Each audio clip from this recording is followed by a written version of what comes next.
penanganan perkara yang sedang dilakukan oleh rekan-rekan kami dari Subdit Kamnet Ditreskrim Polda Metro Jaya.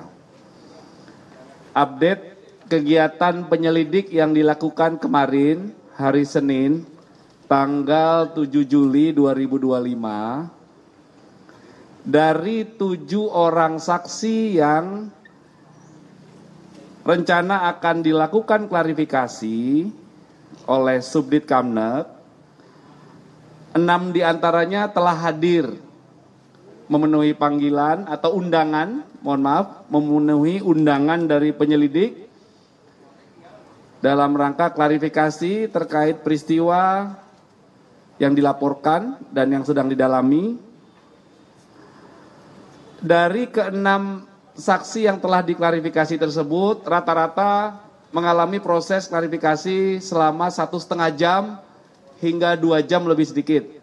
Ya. Kemudian terhadap para saksi ini dilayangkan beberapa pertanyaan berkisar dari 34 sampai 53 pertanyaan. Saksi yang hadir kemarin yang pertama adalah Saudara HMRF. Kemudian Dr. HES. Kemudian KTR. Kemudian yang keempat Dr. RH. Yang kelima RE. Dan yang keenam adalah Saudara RSN. Kemudian ada satu saksi yang diundang dalam rangka klarifikasi tidak hadir, yaitu Dr. TT. Dengan alasan ketidakhadiran ada agenda yang sudah terjadwal sebelumnya dan terhadap yang bersangkutan menyatakan kesediaan untuk dilakukan klarifikasi nanti hari Jumat tanggal 11 Juli 2025 pukul 10. Ini update-nya rekan-rekan berdasarkan pertanyaan dari rekan-rekan sejak kemarin ya. Inilah update yang sedang dikerjakan oleh rekan-rekan kami dari Subdit Kamnet Ditreskrim Polda Metro Jaya ya. Bapak, dari beberapa orang saksi itu apakah ada ajudan Pak Jokowi, menegaskan kembali tadi inisialnya kurang ini Pak. Apakah ada ajudan sebelumnya itu? Saksi tersebut hari sebelumnya sudah dilakukan pengambilan keterangan dalam rangka undangan klarifikasi. Sudah. Hari Kamis berarti Pak? Hari apa kemarin ya? Pekan lalu Pak. Pekan lalu ya. Pekan lalu itu benar. Kemarin sudah kami jelaskan juga. Ya. Mungkin nggak hadir kemarin waktu itu ya. Ya. Apa aja yang digali terhadap? Jadi terhadap saksi-saksi yang diambil keterangannya dalam tahap penyelidikan kali ini, dalam proses pendalaman, dilakukan klarifikasi, adalah terkait dengan peristiwa-peristiwa yang sedang didalami. Ya, dari mulai dugaan pencemaran nama baik hingga dugaan penghasutan. Ya, sebagaimana ada beberapa dasar laporan polisi. Sekali lagi, penyelidik masih bekerja mengumpulkan fakta-fakta. Ya, proses penyelidikan ini harus hati-hati, harus cermat, faktanya satu persatu dikumpulkan dari berbagai pihak, dari berbagai saksi. Saksi adalah orang yang diduga mengetahui, melihat, mendengar, ataupun mengalami ada sebuah peristiwa. Ya, yang peristiwa itu sedang dilakukan pendalaman. Nanti apakah peristiwa ini ada dugaan tindak pidana atau tidak. Ya. RSN bilang dia dicecar 85 pertanyaan. Tadi kan disebutkan di bawah itu 53 pertanyaan maksimal. Itu gimana Pak Kabit? Apakah ada pertanyaan turunan maksudnya? 84, mohon maaf, betul. Ya, berkisar 35 sampai 84 pertanyaan. Betul. Pak Kabit, Pak mau nanya, di dalam kasus yang dilaporkan Pak Jokowi kan penyidik kan telah menarik. Penyelidik ya, statusnya masih penyelidikan. Telah menarik beberapa laporan yang ada di Polres gitu ya Pak ya. Nah, dalam prosesnya yang ada di Polda ini, apakah tetap dalam proses penyelidikannya ini terpisah terpisah dalam artian kasus yang dilaporkan Pak Jokowi sendiri dengan yang laporan itu tetap sendiri, karena kan kalau yang di Polres ini kan terlapornya jelas ya Pak ya, ada contohnya RS, nah sedangkan yang Pak Jokowi ini kan belum ada terlapornya. Nah itu seperti apa Pak prosesnya? Baik ya, jadi kami pernah sampaikan di Direktorat Res Narkoba waktu itu, ya habis press release. Jadi ada dua objek perkara yang sedang didalami, ya.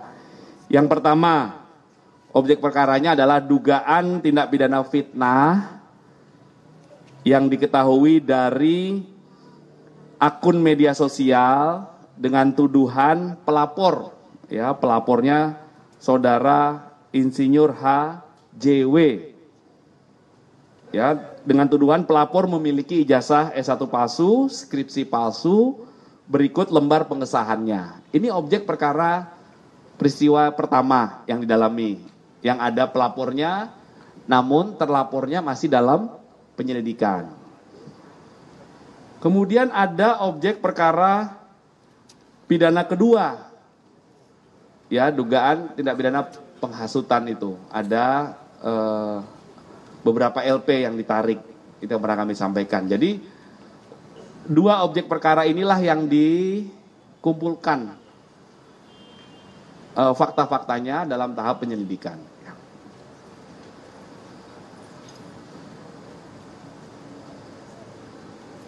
Ya, objek perkara yang kedua adalah dugaan tindak pidana penghasutan dan juga terkait dengan Undang-Undang ITE pasal 28.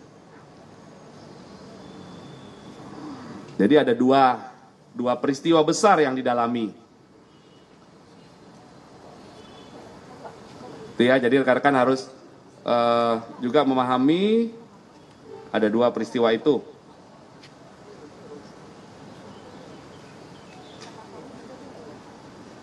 Ada lagi rekan-rekan? Iya. Berarti yang tadi objek yang kedua itu untuk terlapor itu sesuai sama yang ada di Polres itu ya? Iya, ada 6 ya, 6 LP ya, 6 LP ya. Ada tanya nggak 6 itu? Ini kena discipline message. Ya kemarin pernah kami sampaikan tuh Mas di narkoba ya, ada 2. Nggak ada ya, nanti minta lagi aja. Kehapus ini. Oke. Pak Kabit, Pak, izin Pak, ini mungkin kasus baru Pak, kan beberapa hari lalu itu ada bocah umur 5 tahun tewas karena tersengat listrik Pak di Taman Yoda. Itu jadi ada bocah, Maaf Mbak, gimana? Bocah 5 tahun tewas tersengat listrik di Taman Yoda hari Jumat lalu. Nah itu Pak, itu kan dari ini apa, dari fasilitas umum gitu ya Pak. Itu tuh kalau dari kepolisian bisa diusut pidana kah? Dan kalau misalnya bisa itu unsurnya gimana ya Pak? Nanti kalau coba kami cek lagi ya, ini pertanyaannya kami harus cek. Yang jelas dalam sebuah peristiwa yang dilaporkan oleh masyarakat atau yang ditemukan oleh petugas kepolisian, itu dilakukan langkah-langkah dari mulai penerimaan laporan, ataupun laporan itu didapatkan dari informasi melalui 110, dari media sosial, berdasarkan hasil patroli siber, itu langsung dilakukan pendalaman. Ya, pendalaman. Dimulai dari mendatangi TKP, melakukan olah TKP, pertolongan terhadap korban. Kemudian dalam melakukan olah TKP itu dilakukan langkah-langkah teknis ya terkait pengumpulan barang bukti, mengamankan TKP hingga dilakukan pemeriksaan secara laboratoris. Dalam peristiwa apapun ya, saya jawab secara umum nih ya. Nanti akan dilakukan pendalaman terhadap saksi-saksi yang ada di TKP, kemudian diklarifikasi dan didalami. Nanti apabila proses pendalaman itu ada dugaan tindak pidana, maka ditingkatkan prosesnya dalam proses tahap penyidikan namanya. Ya, itu secara umum ya Mbak, saya jawab ya. Saat ini marak terjadi pencurian plat besi Pak, baik di JPO atau halte busway itu, apakah Polri, Polda Metro sendiri akan melakukan patroli rutin atau kemudian pengenaan pasal terhadap pelaku, apakah cukup dengan tindak pidana ringan atau tindak pidana lainnya Pak? Iya. Terkait dengan gangguan Kamtipmas yang terjadi, Polda Metro Jaya 1 kali 24 jam melakukan kegiatan atau upaya kepolisian. Ya, masyarakat tidak perlu khawatir. Kami ada 24 jam di lapangan. Di sisi lain, apabila ada blank spot ataupun ada gap karena patroli ini mobile ya. Mobile bisa jadi setelah dia bergerak patroli dari RW 1 ke RW 2, maka di belakang itu tidak ada polisi berseragam di sana. Ini masyarakat bisa langsung menghubungi 110 ya. Terkait peristiwa itu, upaya-upaya patroli terus dilakukan. Beberapa kasus kemarin sudah diungkap ya. Diungkap penerapan pasal terhadap pelaku tindak pidana itu diberikan berdasarkan fakta perbuatan dan alat bukti serta barang bukti yang ditemukan oleh penyidik secara proporsional. Ya. Jadi tergantung nanti peristiwa yang ditemukan itu apa. Ya, yang jelas pasti akan dilakukan penyelidikan dan penyidikan secara profesional dan proporsional. Berarti untuk mengantisipasi tidak ada lagi pencolongan besi jembatan itu Pak, patroli rutin ya Pak? Iya, patroli rutin itu dilakukan juga secara bersama-sama. Rekan-rekan kami, Babin Kamtipmas itu bersama 3 pilar juga melakukan kegiatan patroli, edukasi secara offline. Babin Kamtipmas kami datang door to door. Kemudian secara online kami juga melakukan imbauan-imbauan di akun-akun official di medsos kami juga dalam rangka menciptakan situasi Kamtipmas yang kondusif ya. Ya. Ini kan berarti masih balik lagi soal biasa kan masih ada 2 objek perkara ya. Itu dua-duanya masih jalan Pak Kabit. Tahap penyelidikan, proses pendalaman ya. Yang laporan yang HJW itu udah berapa saksi, untuk yang laporan dari Polres itu udah ada berapa saksi ya? Iya, nanti kami update lagi detailnya ya. Oke, ya tadi secara umum dulu. Pak sama ini Pak, untuk besok ke perkara khusus di Mabes, Polda dilibatin nggak Pak? Nanti kami komunikasikan ke penyelidik ya. Oke. Cukup rekan-rekan? Terima kasih.